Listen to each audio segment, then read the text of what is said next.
mãe de Ipupu, paraguaia querida.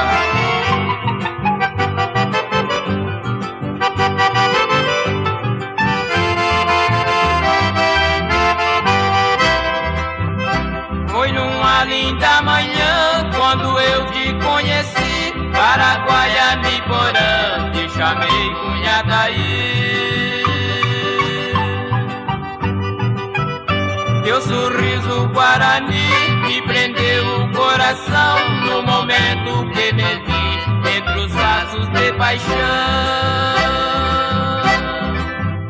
Teu olhar caiu em mim, qual orvalho sobre a flor, renovando toda a fé no meu peito sofredor. E na febre dos teus beijos me tornei um sonhador. Sonhei que só tinha flor no jardim do nosso amor.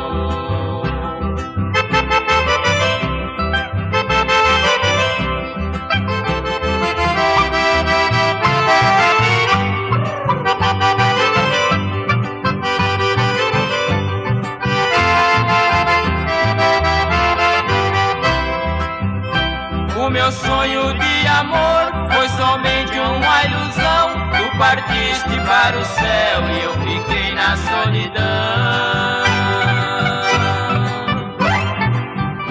Já não sinto junto a mim o calor do teu olhar. Já ninguém me vê sorrir, nem escuta o meu cantar.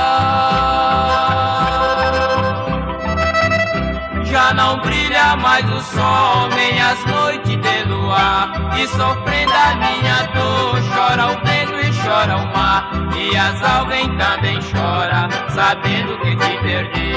Vou roubar meus teus carinhos, só o céu